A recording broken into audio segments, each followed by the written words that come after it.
भीष्म पितामह गंगा के पुत्र थे। बाल ब्रह्मचारी थे, आजीवन अविवाहित रहे और उन्हें इच्छा मृत्यु का वरदान भी प्राप्त था। जन्म का नाम था उनका देवव्रत और उनके पिता शांतनु सत्यवती से विवाह करना चाहते थे, परंतु सत्यवती के पिता के शर्त के अनुसार सत्यवती का पुत्र ही राज सिंहासन पर बैठेगा।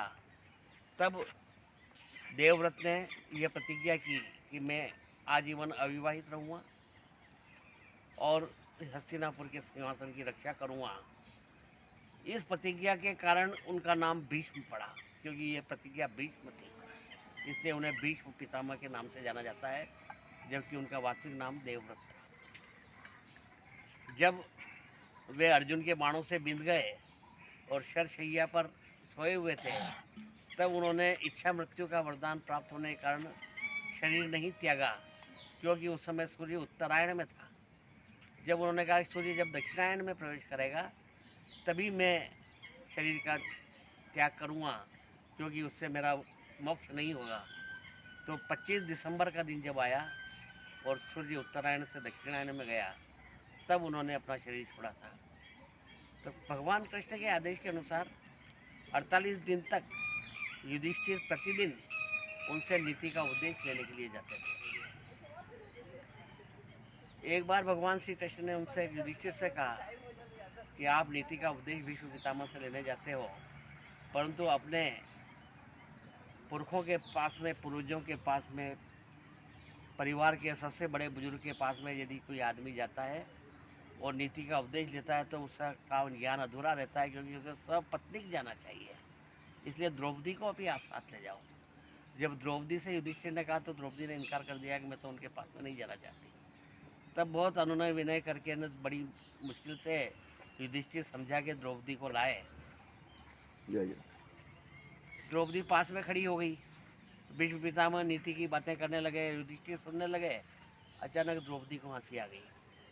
तब भीष्म पितामह ने कहा कि पुत्री, मैं तेरी पीड़ा समझता हूँ, तेरी हंसी का कारण भी मुझे मालूम है, पर जो भी तेरे मन में है वो बोल दे, मैं तेरे ही प्रश्न की प्रतीक्षा कर रहा था। तब द्रौपदी ने कहा कि इतनी सारी नीति की बातें कर रहे हो, उस दिन तुम्हारा नीति ज्ञान कहाँ चला गया था? जिस दिन राज भरे दरबार में तुम्हारी पुत्र वधू को निर्वस्त्र किया जा रहा था और तुम चुप बैठे थे, उस समय तुम्हारा नीति ज्ञान कहाँ था?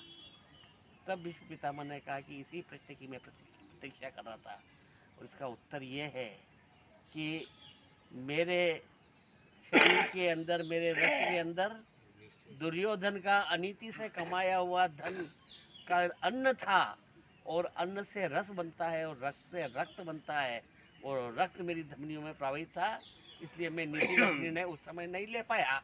पर अब अर्जुन ने मेरे शरीर को बेच दिया है तीरों से, और वो जो दुर्योधन का अनीति से कमाया हुआ अन्न का रक्त था वो सब निकल गया है, और अब मेरे शरीर में मात्र मेरी माँ गंगा का रक्त खींच रहा है, इसलिए अब मैं नीति की बातें कर रहा हूँ। तो अनीति से कमाया हुआ अन्न यदि कोई आदमी खाता है तो उसकी बुद्धि भ्रष्ट हो जाती है और वो नीतिगत निर्णय नहीं ले पाता। इसलिए कभी भी अनीति से, दुराचार से, छल कपट से, लोगों को धोखा दे करके, किसी का धन हरण करके यदि आप धन उपार्जित करते हैं, उससे अन्न लाते हैं और उसका भोजन करते हैं, तो फिर आप सही नीतिगत निर्णय नहीं ले सकते हैं।